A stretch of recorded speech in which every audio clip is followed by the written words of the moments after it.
안녕하세요. 잡학사전 진행의 김수연입니다. 오늘은 특집 방송으로 준비했습니다.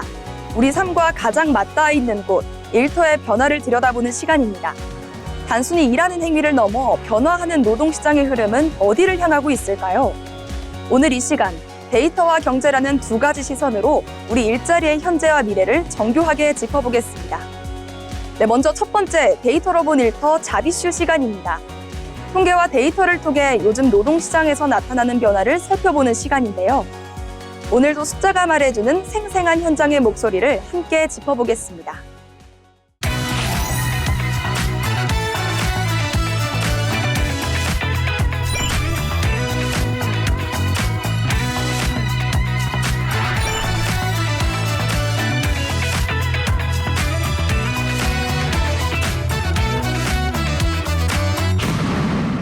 데이터로 본 일터, 잡 이슈 시간입니다. 통계와 데이터를 통해 요즘 노동시장에서 나타나는 변화를 살펴볼 텐데요. 채연 아나운서, 오늘은 어떤 내용을 이야기해 볼까요? 네, 저는 이 요즘 직장인들 사이에서 유행하는 그런 이직 트렌드에 대해서 준비를 해봤는데요. 요즘 직장인들 사이에서 아니다 싶으면 빨리 나와야 한다라는 말 한 번쯤 들어보셨을 텐데요. 최근 일본에서는 입사 첫날 점심시간이 되자마자 퇴사를 결심하고 또 이를 대신 전달해주는 퇴직 대행 서비스를 이용하는 사례까지 나타나고 있습니다. 이직을 결정하는 속도가 점점 빨라지고 있는 건데요. 정말 입사 첫날에 퇴사를 한다니 예전과는 분위기가 정말 많이 달라진 것 같습니다. 네, 맞습니다. 실제로 사례를 살펴보면 더 극적인데요. 일본 아이치현의 한 퇴직 대행업체는 입사식 직후에 신입사원들로부터 퇴직 의뢰가 접수됐고요. 한 신입사원은 입사 당일 점심시간을 이용해서 퇴사 상담을 요청하고 메신저로 사직 의사를 전달한 뒤 곧바로 퇴사 절차를 밟은 걸로 확인됐습니다. 현지에서는 이런 현상을 배정 가차 혹은 상사 가차라는 표현으로 설명하고 있는데요.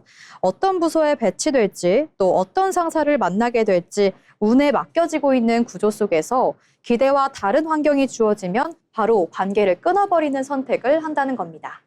네, 예전 같으면 조금 더 버티는 게 일반적이었을 텐데 확실히 기준이 많이 달라진 것 같네요. 네, 맞습니다. 이 현상을 단순히 참지 않는다라고 보기보다는 환경에 대한 기대치 자체가 달라졌다라고 볼 수 있는데요. 예를 들어서 체계적인 교육 없이 방치되거나 업무 방향이 명확하지 않은 경우 초기부터 이 조직은 아니다 하고 판단한 다음에 빠르게 이탈을 결정하게 되는 겁니다. 또 집단 식사 문화나 사소한 생활 방식의 차이처럼 예전에는 참고 넘겼던 요소들도 이제는 중요한 판단 기준이 되고 있습니다. 그런데 좀 궁금해지는 게 일본의 사례지만 우리나라도 점점 이렇게 되고 있는 추세일까요? 네, 우리나라도 크게 다르지 않습니다. 통계청 자료를 살펴보게 된다면 청년층의 이직과 쉬어씀 인구가 함께 증가하는 흐름이 나타나고 있는데요. 이는 한 직장에 오래 머무르는 것보다 나에게 맞는 환경을 빠르게 찾는 것이 더 중요한 기준이 되고 있다고 볼 수 있습니다. 그럼 결국 버티는 것보다 맞는 곳을 찾는 게 더 중요해졌다고 볼 수 있겠네요. 네, 맞습니다. 특히 MZ세대는 근무 환경이나 조직 문화, 그리고 개인의 가치관까지 종합적으로 고려해서 아니다 싶으면 이동하는 선택을 하고 있습니다. 이제는 이직 자체가 부정적인 선택이 아니라 자기 커리어를 위한 하나의 전략으로 인식되고 있는 겁니다. 아무리 그래도 이런 상황이 계속되면 기업 입장에서는 부담스러울 것 같습니다.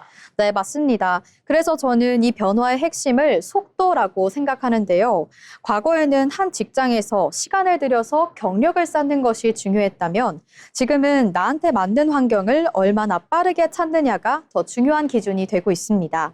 특히 요즘 기업들은 신입사원과 소통하는 방식에서도 어려움을 겪고 있는데요. 지도를 하면 부담이 될까 걱정하고 또 거리를 두면 방치가 아닌가 하는 생각에 적절한 소통의 균형을 찾는 것이 새로운 과제로 떠오르고 있습니다. 네, 기업도 역시 신입사원이 조직에 잘 적응할 수 있도록 교육과 소통 방식을 개선하는 노력이 필요해 보입니다. 네, 이제 일터는 단순히 오래 버티는 공간이 아니라 나에게 맞는 방향을 빠르게 찾아가는 과정으로 변하고 있습니다. 입사와 퇴사의 기준이 계속해서 달라지고 있는 요즘인데요. 그 흐름을 어떻게 받아들일지에 대한 고민도 함께 필요해 보입니다. 네, 퇴사가 점점 빨라지고 있는 요즘이죠. 하지만 나에게 맞는 길을 찾아 빠르게 결단하는 청년들의 마음 한편에도 적잖은 고민이 있었을 것 같습니다. 이렇게 서로의 다름을 좀 더 이해하고 조금 더 따뜻한 시선으로 이 일터의 변화를 받아들일 수 있어야 할 것 같습니다. 네, 그럼 다음으로 가은 아나운서와는 어떤 이야기 한번 나눠볼까요? 네, 요즘 산업 전반에서 가장 빠르게 확산되고 있는 변화 중에 하나가 바로 인공지능, 이 AI 기술인데요. 과거에는 사람이 직접 수행하던 업무를 이제는 AI가 대신 처리해주는 사례가 빠르게 늘어나고 있습니다.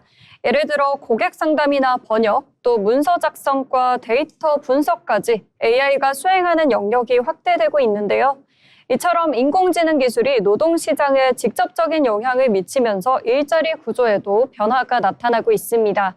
오늘은 AI가 어떤 일자리를 변화시키고 있는지, 그리고 앞으로 노동시장이 어떤 방향으로 움직일지 이야기 나눠보겠습니다. 맞습니다. 요즘에 보면 AI가 글도 쓰고 또 영상도 만들잖아요. 이 보다 보니까 사람이 할 일이 줄어드는 게 아닌가 이런 생각도 좀 들 것 같더라고요. 네, 맞아요. 저도 그런 생각이 들었는데요. 진짜로 일자리가 줄어들고 있긴 한 건지, 진짜 줄어들고 있다면 얼만큼 줄어들고 있는지 궁금합니다. 네, 실제로 세계경제포럼 보고서를 보면 AI가 노동시장에 미치는 영향이 상당히 큰 것으로 나타나고 있는데요. 향후 5년 동안 약 9천만 개 이상의 일자리가 사라질 수 있지만 동시에 1억 개가 넘는 새로운 일자리가 만들어질 것으로 분석됐는데요. 또 전체 직무의 약 23%가 변화할 것으로 전망되면서 단순히 줄어드는 게 아니라 구조 자체가 바뀌는 흐름이 나타나고 있습니다. 이렇게 동시에 또 생겨나는 일자리도 있는 거군요. 그러면 생각보다는 일자리 감소보다는 일자리 이동에 가까운 느낌입니다. 맞아요. 사라지는 직업이 있는 만큼 또 새로 생기는 것도 있다는 게 그동안 생각과는 좀 다르다는 느낌이 드네요. 네, 맞습니다. AI로 인한 변화는 일자리의 감소보다는 이 재편에 가깝다고 볼 수 있겠는데요. 현재 AI 시대의 일자리는 크게 세 가지 유형으로 나눌 수 있습니다. 첫 번째는 자동화 위험 직무입니다. 반복적인 사무 업무나 또 단순 작업은 AI로 대체될 가능성이 높겠습니다. 두 번째는 협업형 직무입니다. AI를 활용해 업무 효율을 높이는 형태로 기획, 마케팅, 디자인 등 다양한 분야에서 나타나고 있습니다. 세 번째는 신생 직무입니다. AI 개발자, 데이터 분석과 프롬프트 엔지니어처럼 새롭게 등장한 직업군입니다. 이렇게 들어보니까 결국엔 AI를 잘 활용하는 사람이 더 유리해지는 구조다 이런 생각이 드는데요. 이제는 AI를 피하는 게 아니라 어떻게 쓰느냐가 더 중요한 것 같습니다. 네, 그게 중요한 포인트인데요. AI 시대에서는 단순 반복 업무보다는 창의성과 문제 해결 능력, 그리고 기술 활용 능력이 중요해지고 있는데요. 특히 AI를 도구로 활용할 수 있는 역량이 앞으로의 경쟁력을 좌우할 가능성이 큽니다. 다만 기술을 활용할 수 있는 사람과 그렇지 않은 사람 사이에서 격차가 벌어질 수 있다는 점도 함께 고려해야겠습니다. 네, 정말 이 기술을 얼마나 갖췄느냐가 앞으로 경쟁력을 좌우하는 요인이 될 것 같은데요. 그래서 더 빨리 배우고 또 빨리 일하는 게 중요해지는 것 같습니다. 네, 맞습니다. AI 확산은 단순한 기술 변화가 아니라 노동시장 구조 자체를 바꾸는 흐름이라고 볼 수 있겠는데요. 이렇게 앞으로는 하나의 직업에 머무르기보다 기술을 기반으로 다양한 역할을 수행하는 방향으로 일하는 방식이 변화할 가능성이 높아 보입니다. 네, 인공지능이 발달하면서 우리의 일자리가 점점 줄어드는 게 아닐까 이런 걱정이 정말 많았는데요. 하지만 사라지는 일자리 수만큼 새로운 기회도 크게 열린다고 하니까 괜히 마음이 좀 가벼워지는 것 같습니다. 이 기계가 결코 대신할 수 없는 나만의 무기가 무엇인지 한 번 더 고민해 보시면 좋을 것 같습니다. 지금까지 데이터로 본 일터 함께 이야기 나눠봤습니다.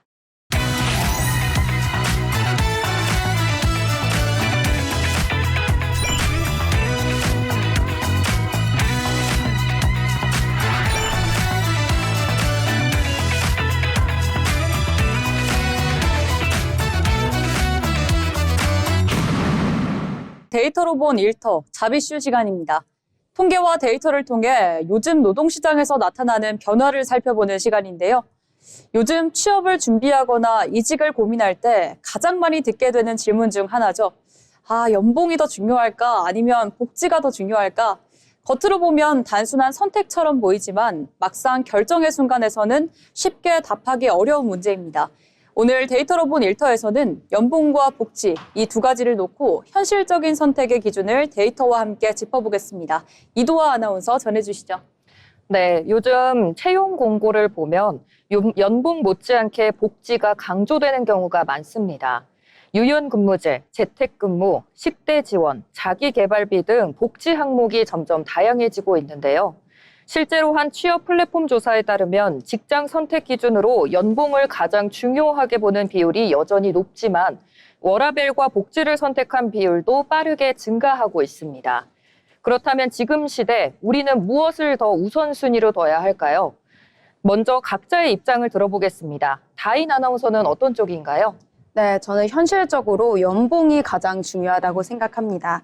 결국 일은 생계를 위한 부분이 크고 특히 사회 초년생일수록 경제적인 기반을 빠르게 만드는 게 중요하다고 보거든요. 또 연봉이 높다는 건 그만큼 내 노동의 가치가 인정받는다는 의미이기도 하고요. 네, 저는 다인 아나운서와는 조금 다르게 생각하는데요. 요즘은 단순히 돈보다는 얼마나 지속 가능하게 일할 수 있느냐가 더 중요한 것 같습니다. 근무 환경이나 워라밸이 보장되지 않으면 결국 오래 다니기 어렵고 그게 오히려 더 큰 손해로 이어질 수 있다고 생각합니다. 네, 실제로 데이터를 보면 흥미로운 변화가 있습니다. 최근 조사에서는 직장인들이 이직을 고려하는 가장 큰 이유로 연봉과 함께 근무 환경과 워라밸이 상위권에 함께 나타나고 있는데요. 특히 MZ세대를 중심으로 복지와 삶의 질을 중요하게 보는 경향이 뚜렷해지고 있습니다. 이 부분은 어떻게 보실까요? 네, 맞습니다. 변화는 인정하지만 그래도 결국 선택의 순간에서는 연봉이 더 큰 영향을 준다고 생각합니다. 복지는 회사마다 편차가 크고 체감하기까지의 시간이 걸리겠지만 연봉은 바로 현실에 반영되기 때문인데요. 네, 그렇지만 반대로 생각해보면 복지가 잘 갖춰진 회사일수록 이직률이 낮고 만족도가 높다는 데이터가 있습니다. 결국 오래 다닐 수 있는 환경이 장기적인 더 안정적인 선택이 될 수 있다는 거죠. 네, 그러면 현실적으로 이 두 가지를 어떻게 판단해야 할까요? 단순히 하나만을 선택하기보다는 기준을 나눠서 보는 것도 필요하다고 봅니다. 저는 시기별로도 다르게 봐야 한다고 생각하는데요. 사회 초년생 때는 연봉을 중심으로 커리어 기반을 만들고 이후에는 복지를 고려하는 방식이 현실적이라고 생각합니다. 네, 저는 처음부터 이 균형을 보는 게 중요하다고 생각하는데요.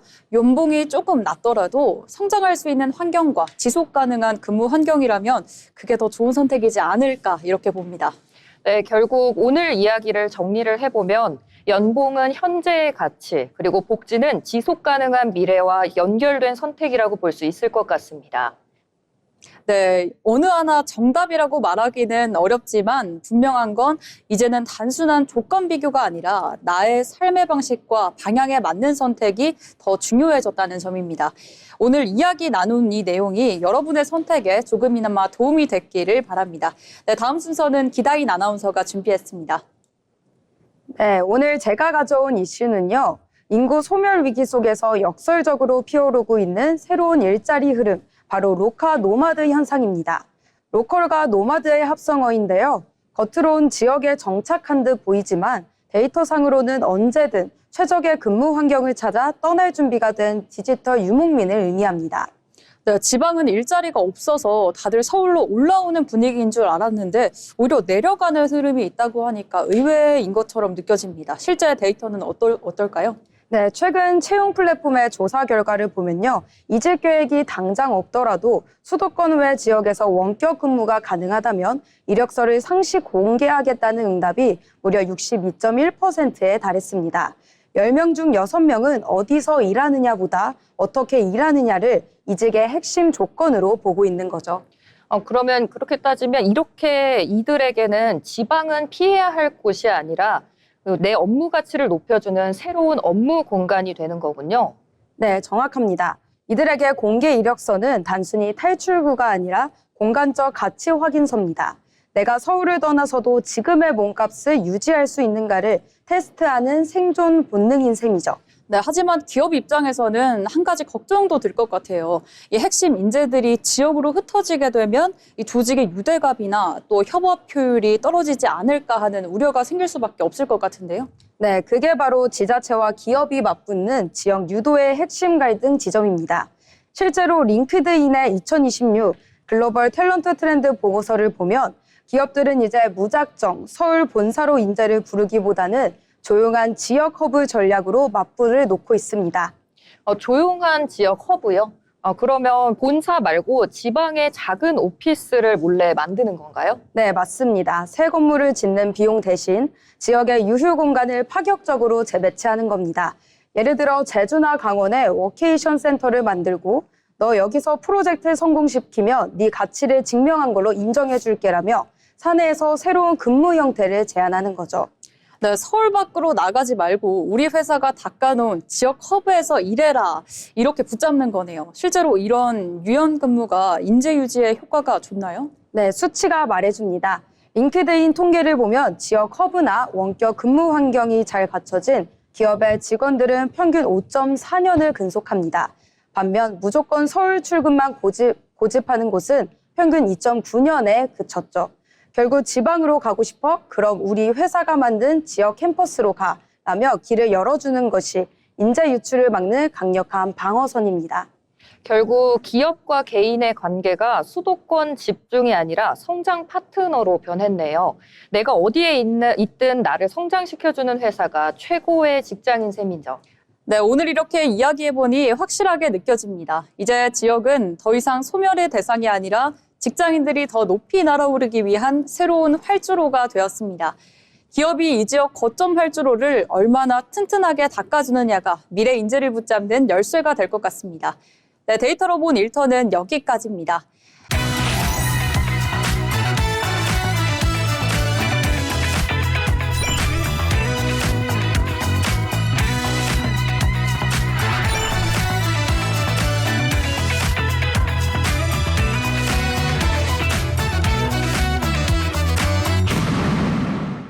이번 시간은 통계와 데이터를 통해 우리 노동시장의 변화와 현실을 짚어보는 데이터로 본 일터 잡니슈 시간입니다. 다인 아나운서, 오늘은 어떤 데이터에 대해 얘기해 볼까요? 네, 저는 평생 직장이라는 관에서 데이터를 갖고 왔는데요. 평생 직장이라는 말이 이미 옛말이 된 지 오래죠. 그런데 요즘은 평생은커녕 1년도 채우지 못하고 일터를 떠나는 분들이 급증하고 있습니다. 제가 오늘 준비한 핵심 데이터부터 먼저 보시죠. 최근 국내 주요 채용 플랫폼이 발표한 통계에 따르면 신입사원 10명 중 3명, 무려 28%가 입사 후 1년을 채우지 못하고 퇴사하는 것으로 나타났습니다. 이른바 초단기 근속, 마이크로 테뉴어 시대가 도래한 건데요. 기업 입장에서는 신입사원 1명을 채용하고 실무에 투입하기까지 교육하는 데 드는 수천만 원의 매몰 비용이 1년도 안 돼서 그대로 공중분해되는 셈입니다. 두 분, 이 씁쓸한 데이터 어떻게 보시나요? 네, 저는 정말 놀라운 수치라고 생각하는데요. 솔직히 저희 때만 해도 아무리 힘들어도 이력서에 줄 하나 그으려면 못해도 1년 혹은 3년은 버텨야 한다는 게 직장 생활의 철칙이었잖아요. 그런데 요즘 신규 입직자들은 조직 문화가 맞지 않거나 본인이 성장할 수 없다고 판단되면 수습 기간이 끝나기도 전에 아주 미련 없이 사원증을 반납하고 떠난다고 하더라고요. 이 기성세대 입장에서는 요즘 사람들은 참을성이 참 부족해 라고 생각할 수도 있겠지만 일터를 대하는 기준 자체가 완전히 변한 것은 확실해 보입니다. 네, 맞습니다. 방금 말씀하신 것처럼 이걸 개인의 참을성 부족으로 치부하기엔 데이터가 보여주는 이면이 너무 뚜렷한데요. 신입사원들의 퇴사 사유를 분석한 세부 데이터를 보면요. 1위가 놀랍게도 연봉이 아니라 직무 적성 및 조직 문화 불일치였습니다. 즉, 과거에는 회사가 직원을 일방적으로 평가했다면 이제는 구직자들도 이 회사가 내 커리어에 진짜 도움이 되는가? 이거를 냉정하게 평가하고 계산해서 이른바 손절 타이밍을 빠르게 잡는 거죠. 노동시장의 유연성이 커지면서 나의 성장을 최우선으로 두는 가치관의 변화가 수치로 증명된 겁니다. 네, 아주 정확하게 분석하셨는데요. 또 여기서 하나 주목해야 할 지표는 바로 전체 직장인의 평균 근속 연수입니다. 불과 10년 전만 해도 10년, 15년에 달했던 평균 근속 연수가 최근 통계처 조사에서는 5년에서 6년 수준으로 뚝 떨어졌습니다. 이제 퇴사나 이직은 조직에 적응하지 못한 실패의 꼬리표가 아니라 자신의 몸값을 높이고 더 나은 업무 환경을 찾기 위한 매우 적극적이고도 커리어 방어 전략이 된 셈이죠. 그러면 사람을 뽑는 기업 입장에서는 정말 비상일 것 같은데요.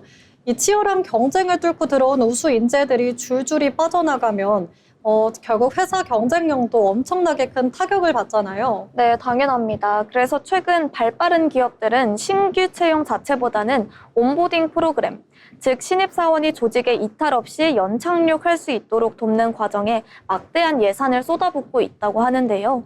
단순히 환영 회식하고 친해지는 수준을 넘어서 입사 첫날부터 전담 멘토를 배정하고 명확한 직무 비전을 제시하는 등 이른바 직원 경험을 관리하는 데 사활을 걸고 있는 상황입니다.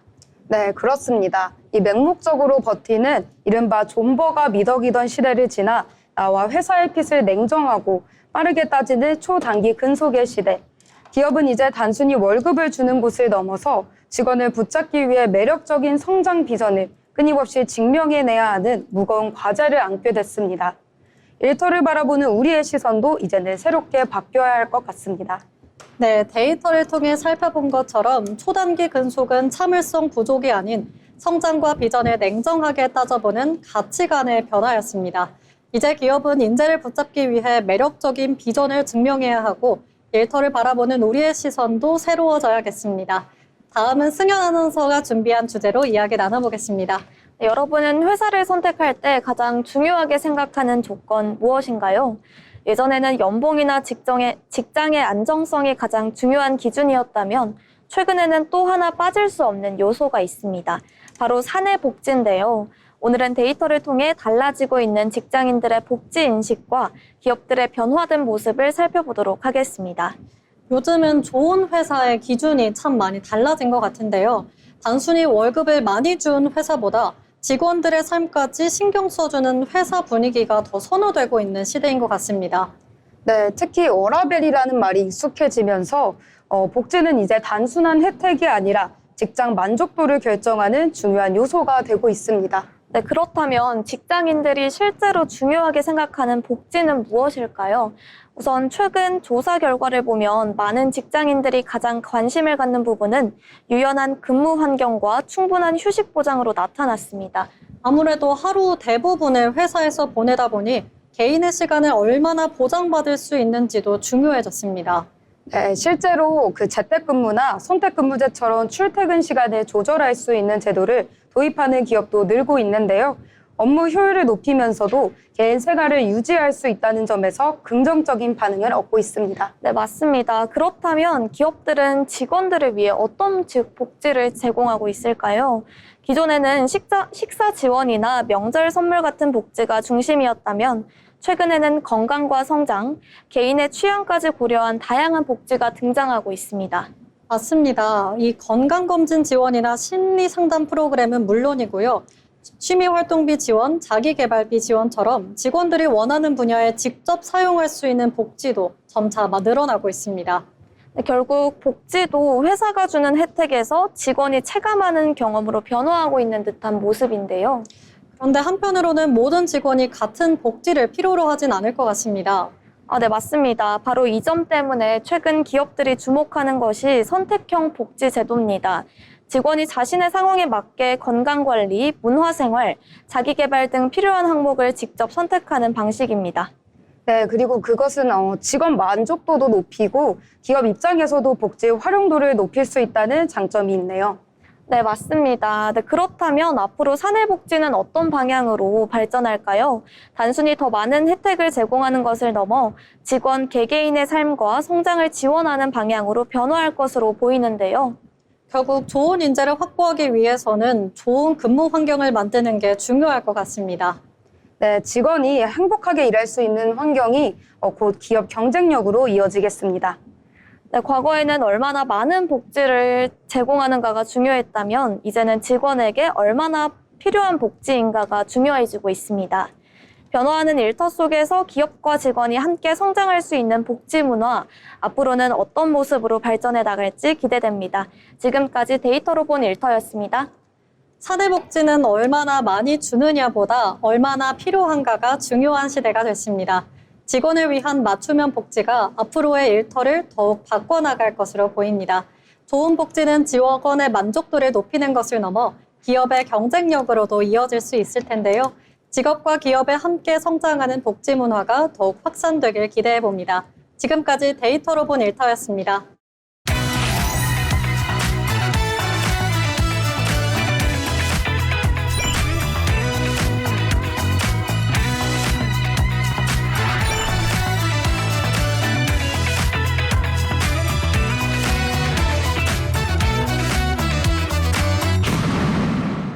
이번 시간은 데이터로 본 일터 잡이슈 시간입니다. 통계와 데이터를 통해 요즘 노동시장에서 나타나는 변화를 살펴보는 시간인데요. 먼저 주영 아나운서, 오늘은 어떤 데이터 가져오셨나요? 여러분은 요즘 취업 시장을 어떻게 보고 계시나요? 청년들은 취업하기가 너무 어렵다고 말하고 기업들은 사람을 구하지 못한다고 이야기하는데요. 취업난과 구인난이 동시에 나타나는 조금은 모순적인 상황입니다. 전문가들은 이를 노동시장 미스매치라고 부릅니다. 즉 기업이 원하는 인재와 구직자가 원하는 일자리가 서로 맞지 않는 상황인 건데요. 오늘은 데이터를 통해 노동시장 미스매치가 왜 발생하는지를 살펴보겠습니다. 네, 뉴스를 보다 보면 이 기업들은 사람이 없다고 하고 또 청년들은 취업이 안 된다고 이렇게 말을 하는데요. 사실 일자리가 있다면 취업이 잘 되어야 하는 게 마땅한 이치인데 실제 데이터는 어떤가요? 네, 먼저 빈 일자리를 한번 살펴보겠습니다. 빈 일자리란 기업이 채용 공고를 냈지만 사람을 구하지 못해 계속 일자리가 비어있는 상태를 말하는데요. 최근 제조업과 건설업, 운수업, 돌봄 서비스 등에서는 이러한 빈 일자리가 꾸준히 증가하고 있습니다. 반면 청년들의 지원은 대기업과 공기업, IT기업, 수도권 사무직 등에 집중되고 있죠. 즉 일자리가 없는 것이 아니라 서로 원하는 일자리가 다른 상황이 벌어지고 있는 겁니다. 실제로 산업연구원은 노동시장 미스매치로 인한 고용 손실이 2010년 약 12,000개에서 2024년 약 72,000개로 6배 증가했다고 분석했는데요. 기업과 구직자가 제대로 연결되지 못하는 구조가 갈수록 심화되고 있는 겁니다. 고용 손실이 6배나 늘었다는 건 굉장히 충격적인데요. 단순히 사람이 부족한 것이 아니라 일자리와 사람이 서로 맞지 않는 문제가 점점 커지고 있다는 이야기 같습니다. 그렇다면 청년들이 체감하는 취업난도 이런 미스매치와 연관이 있나요? 네, 맞습니다. 이를 보여주는 대표적 지표가 바로 쉬었음 청년인데요. 쉬었음 인구는 취업도 하지 않고 적극적인 구직 활동도 하지 않는 사람을 의미합니다. 통계청에 따르면 2025년 쉬었음 인구는 255만 5천 명으로 역대 최고치를 기록했습니다. 특히 20대는 약 40만 8천 명, 30대는 30만 9천 명으로 청년층의 증가세가 두드러지게 나타났죠.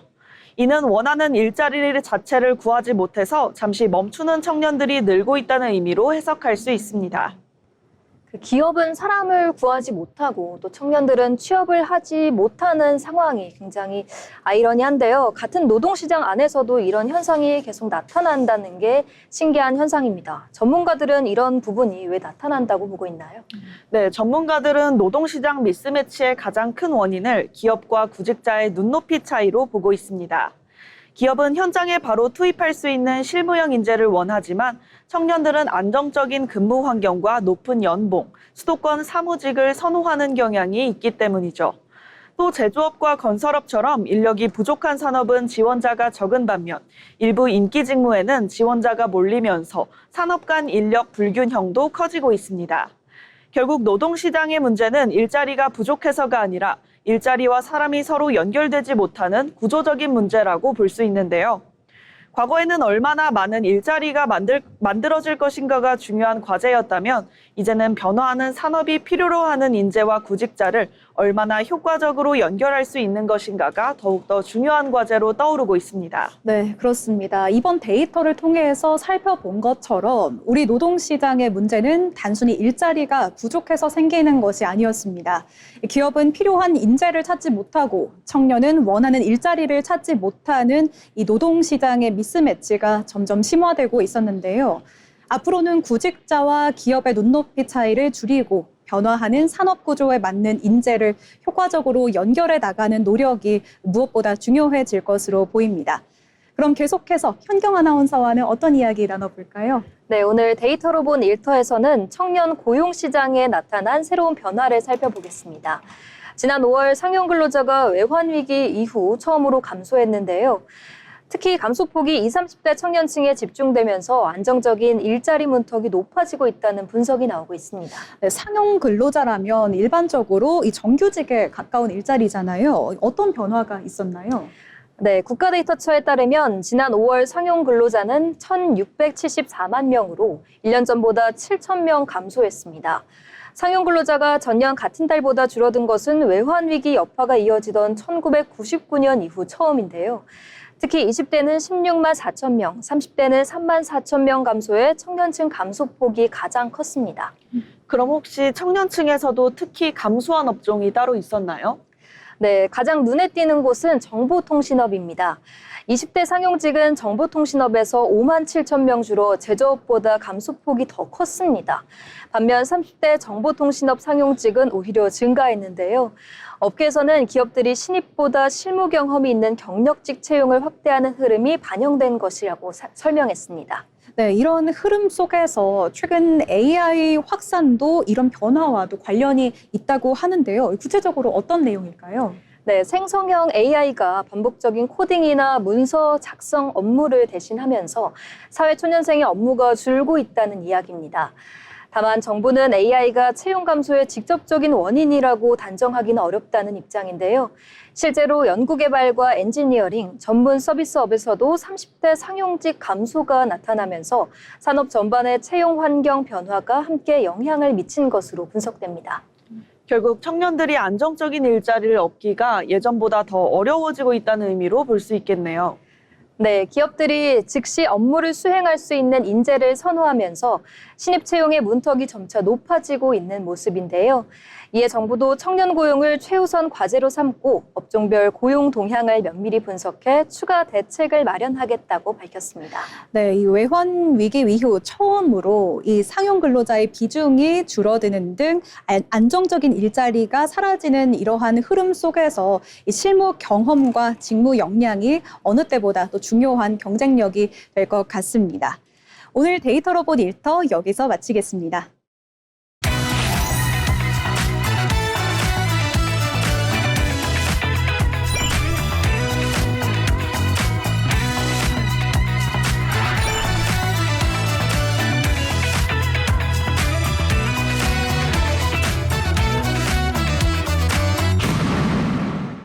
네, 다음으로는 경제로 보는 일터 시간인데요.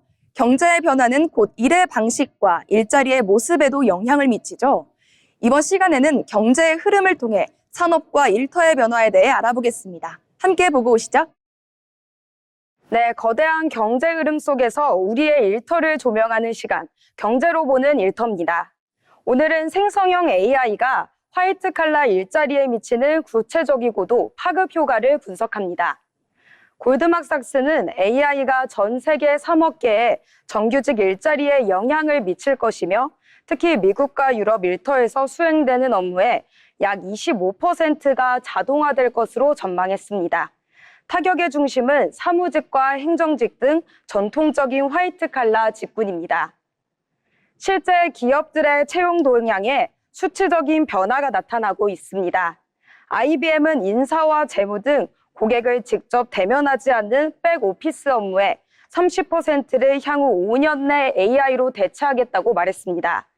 이로 인해 약 7,800개의 일자리가 영향을 받으며 해당 부서의 신규 채용은 사실상 중단된 상태입니다.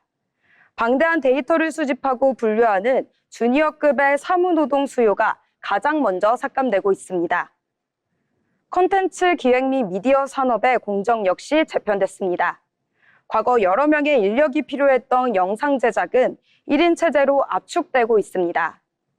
챗 GPT로 대본을 추출하고 AI 가상 캐릭터를 활용해 유튜브 숏폼 영상을 대량 생산하는 시스템이 구축됐습니다. 최근에는 개인용 맥 미니 같은 소형 PC 환경에서도 오픈 클로즈 등의 AI 모델을 지속적으로 구동할 수 있는 환경이 마련되면서 단순 영상 편집자와 일러스트레이터의 외주 작업량이 시장에서 급감하는 추세입니다. IT와 이공계 전문 연구 인력의 채용 기준도 달라졌는데요.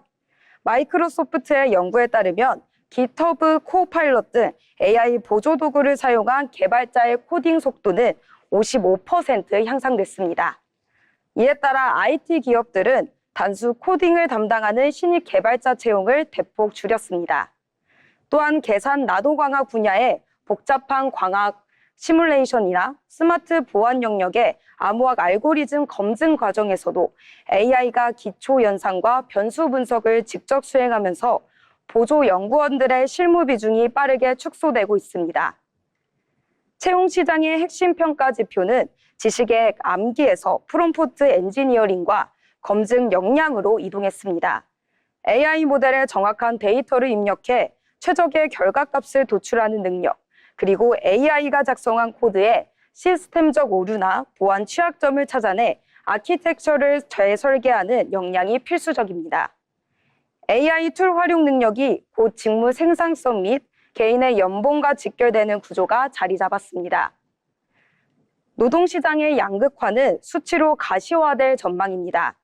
AI를 실무 도구로 도입해 1인당 생산성을 극대화한 인력과 단수 반목 업무에 머무는 인력 간의 임금 격차가 확대되고 있습니다. 화려한 자격증이나 과거의 지식에만 의존하는 전문직의 직업 안정성이 크게 하락했습니다. 단순 연산과 데이터 정리는 AI 영역으로 완전히 넘어갔습니다. 결국 앞으로의 인재는 AI가 처리한 데이터를 바탕으로 기업의 최종 전략을 기획하고 알고리즘의 기술적 허점과 윤리적 문제를 책임지는 종합적 판단 능력을 갖추어야 합니다.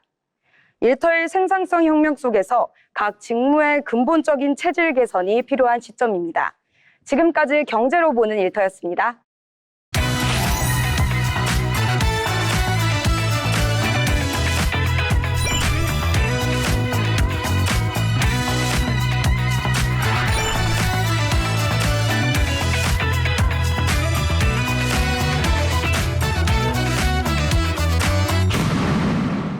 경제로 보는 일터입니다.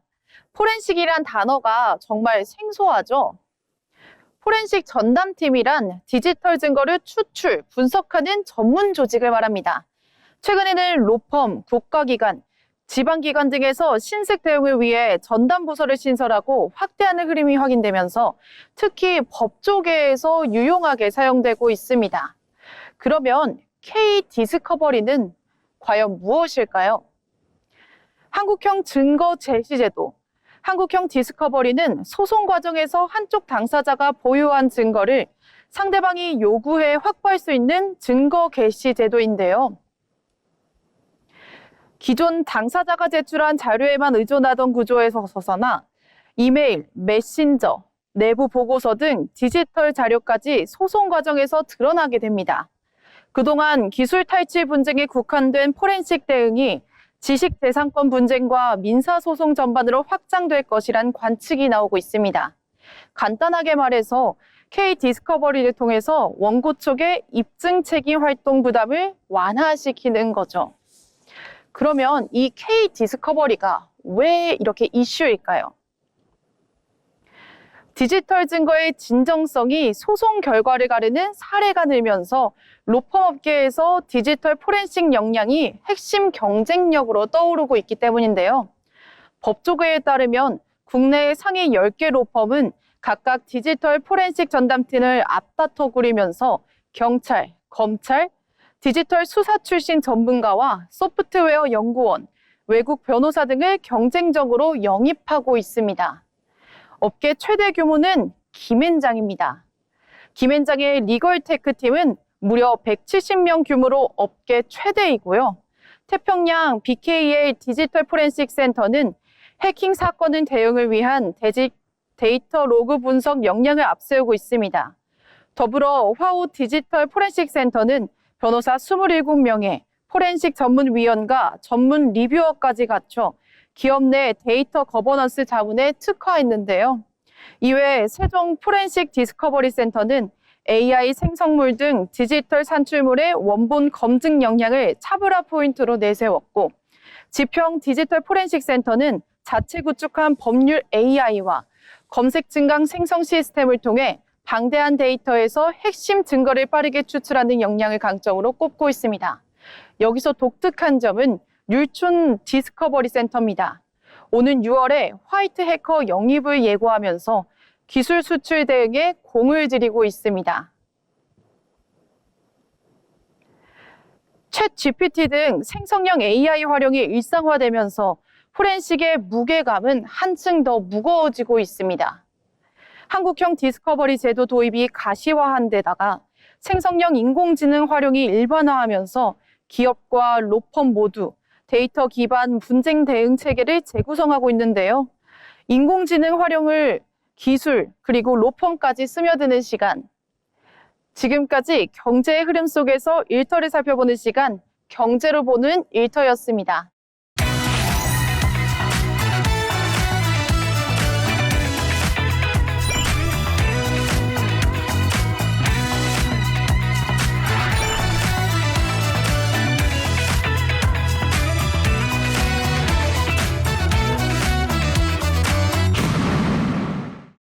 경제 흐름을 통해 우리의 일터를 들여다보는 경제로 보는 일터입니다. 최근 삼성전자와 SK하이닉스의 성과급을 둘러싼 소식이 잇따르며 직장인들의 관심이 집중됐습니다. 성과급 규모를 두고 희비가 엇갈리기도 했고 보상 방식에 대한 관심도 커지고 있는데요. 최근 기업들은 현금 성과급뿐 아니라 자사 주식을 지급하는 보상 방식을 확대하고 있는 흐름입니다. 이를 RSU, 양도 제한 조건부 주식이라고 하는데요. 왜 기업들은 현금 대신 주식을 선택하고 있을까요? 오늘은 보상 방식의 변화가 일터를 어떻게 바꾸고 있는지 살펴보겠습니다. RSU는 일정 기간 회사에 재직하거나 성과 목표를 달성하면 회사 주식을 지급하는 제도입니다. 쉽게 말해 지금 당장 현금을 주는 것이 아니라 회사와 함께 성장하면 그 성과를 주식으로 나누겠다는 보상 방식인데요. 미국의 구글과 애플, 마이크로소프트 등 글로벌 빅테크 기업에서는 이미 널리 활용되고 있으며 최근에는 국내 기업들도 적극적으로 도입하고 있는 추세입니다. 가장 큰 이유는 장기적인 성과입니다. 현금 성과급은 지급하는 순간 보상이 끝나지만 주식은 직원이 회사를 오래 다닐수록 가치가 커질 가능성이 있습니다. 기업 입장에서는 우수 인재의 이직을 줄이고 직원 입장에서는 회사가 성장할수록 자신의 보상도 함께 늘어나는 구조가 되는 것입니다. 또 기업은 대규모 현금을 한 번에 지급하는 부담을 줄일 수 있어 재무적으로도 유리하다는 장점이 있습니다. 실제로 이런 변화는 국내에서도 빠르게 나타나고 있습니다. 올해 들어 국내 시가총액 100대 기업이 지급한 주식 보상 규모는 2조 원을 넘어 지난해 같은 기간보다 3배 이상 증가했습니다. 삼성전자와 SK하이닉스를 비롯해 현대차, 카카오 등도 RSU를 확대하며 성과 보상 방식을 다양화하고 있는데요. 특히 최근 삼성전자는 노사 협상을 통해 일부 특별 성과급을 현금이 아닌 주식으로 지급하는 방안을 마련하기도 했습니다. 이러한 변화는 직원들의 일하는 방식에도 영향을 미칩니다. 예전에는 성과급이 단기적인 보상이었다면 이제는 회사의 장기적인 성장에 더 관심을 갖고 근무할 수 있게 되는 것입니다. 내가 일한 결과가 회사의 실적으로 이어지고 그 실적이 주가를 높여 결국 자신의 보상으로 돌아오는 이 선순환 구조가 만들어지는 건데요. 물론 모든 직원에게 긍정적인 것만은 아닙니다. 주가가 기대만큼 오르지 않으면 실제 보상 가치가 낮아질 수 있고 직무나 사업부에 따라 보상 규모 차이가 커질 수 있다는 점은 여전히 과제로 남아 있습니다. 성과급은 단순히 돈을 나누는 제도가 아닙니다. 기업이 어떤 방식으로 사람을 붙잡고 함께 성장하려 하는지를 보여주는 지표이기도 합니다. 회사의 성장이 곧 직원의 보상이 되는 시대, 보상의 방식이 바뀌면서 일터의 모습도 조금씩 달라지고 있습니다. 지금까지 경제로 보는 일터였습니다.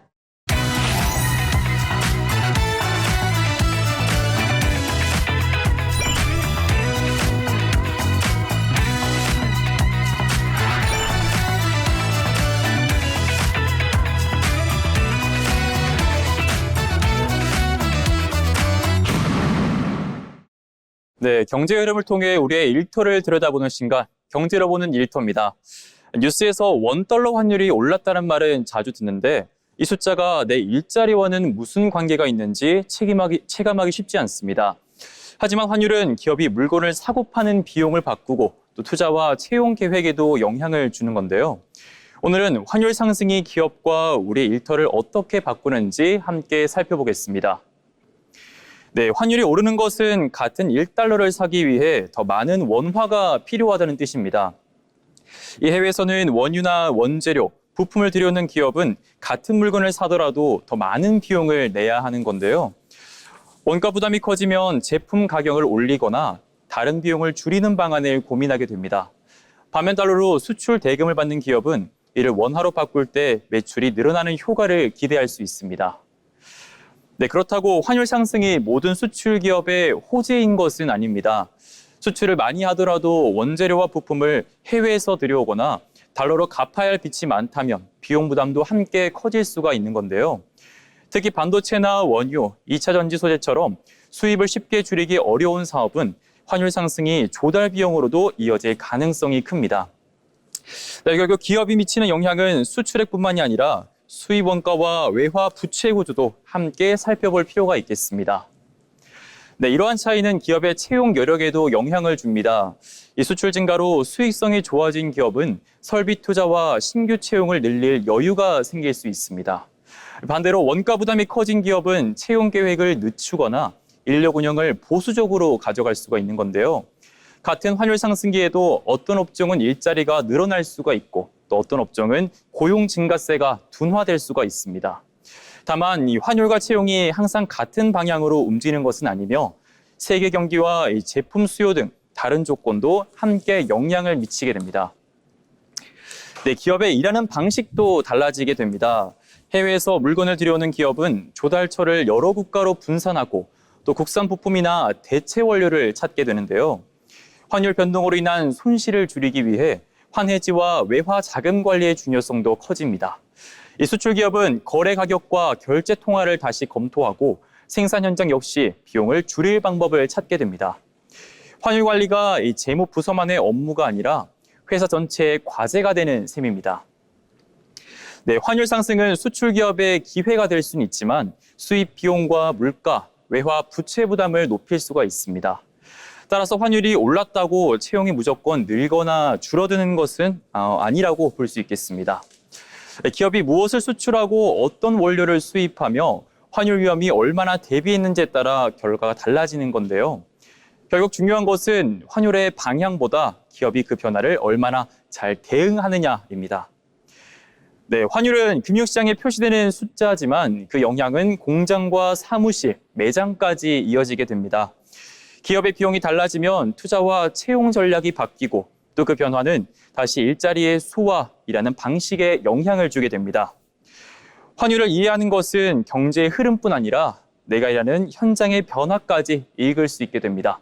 지금까지 경제로 보는 일터였습니다. 네, 오늘 준비한 소식은 여기까지입니다. 오늘 잡학사전 특집에서는 정교한 데이터와 경제의 흐름까지 우리 일터의 지형도가 어떻게 바뀌고 있는지 입체적으로 짚어봤습니다. 숫자 이면의 신호를 포착하는 것이 더 나은 내일을 준비하는 시작일 것입니다. 오늘 나눈 인사이트가 여러분의 미래에 의미 있는 이정표가 되었기를 바랍니다. 저희는 다음 이 시간 더 깊이 있는 정보로 찾아뵙겠습니다. 시청해주신 여러분 고맙습니다.